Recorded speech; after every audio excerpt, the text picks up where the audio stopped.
Hi everyone and welcome back. Well, we have been building our stunning gaming PC, but what's next? Installing Windows and our games and start gaming, you would say. Sure, but before doing that, let's try to go through some optimizations in our build, so we can try to increase the performances, if possible, and have a better gaming experience.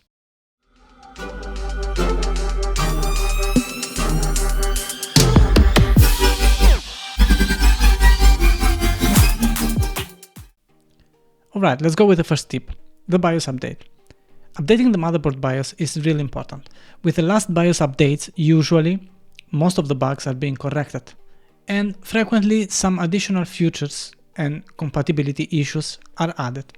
For example, the compatibility with the latest CPUs, and so on. Here you can see updating the Gigabyte motherboard BIOS, but the procedure is similar with other brands. It's easy, you won't damage anything in most cases. You can roll back to the previous version also, and you can save the BIOS settings in an external drive before updating. Keep in mind that this will reset all the settings, so I suggest you to save the current settings or take note of what you have changed in the BIOS.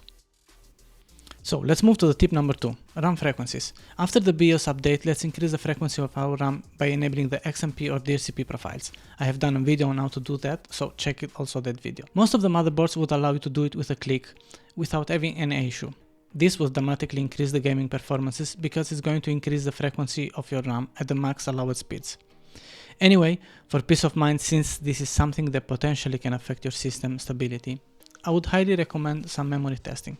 There are a lot of tools on how to. I will leave the links of some of them in the description down below, so you can quickly check if the RAM is having any issue after applying those profiles. Anyway, my suggestion is to test at least for 24 hours in order to check if the RAM is having any issue.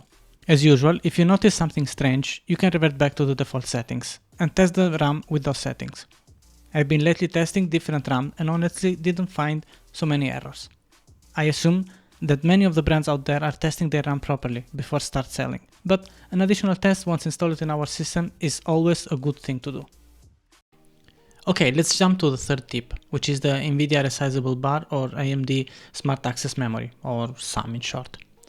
The concept of both these settings are almost the same. I don't have an AMD GPU, so I will show how to do it on an NVIDIA GPU. But enabling SAM on the AMD GPU is pretty similar. Enabling the resizable bar might increase dramatically your gaming performances. You can enable it by accessing your BIOS into the dedicated menu if your GPU supports it. The resizable bar enables the CPU to access the entire memory of the GPU and transfer more efficiently the pieces of information to avoid potential bottlenecks.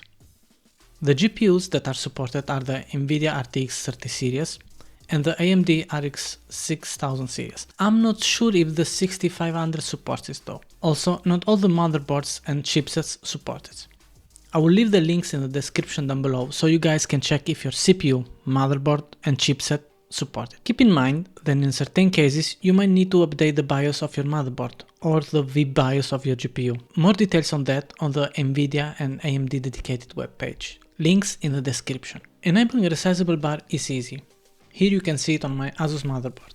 If you have a motherboard from another brand, the menu might be different. If your GPU has more than 4 GB of memory, you should enable also the above 4 gigs decoding, so your apps and games can allocate more than 4 gigs of memory at the time. You can check if the resizable bar is correctly enabled by simply opening the NVIDIA control panel, then clicking on System Information. You can see resizable bar, yes, in this case. Now, as usual, if your game crashes or if you are seeing strange in-game artifacts or your applications are behaving strange, then you can disable the resizable bar and the above 4 gigs decoding. Update your graphic cards drivers, might help, and then try again. In fact, NVIDIA and AMD includes resizable bar supported games with the latest driver updates.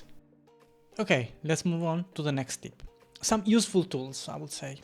Knowing the details and how are behaving the components of your gaming PC while gaming or in general while stressed out is important, because you can eventually prevent issues and monitor how in general your build is performing in certain scenarios. As a first tool, I would suggest HWInfo, which is a complete tool to monitor your system, and you can gather a lot of info regarding all the components of your build, like temps, voltages, power consumption, and a lot of other infos. GPU-Z is the second important tool.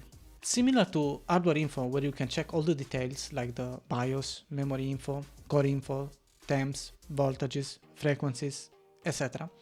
But this is only for the GPU. And in my opinion, this is something you can't miss to have installed on your build.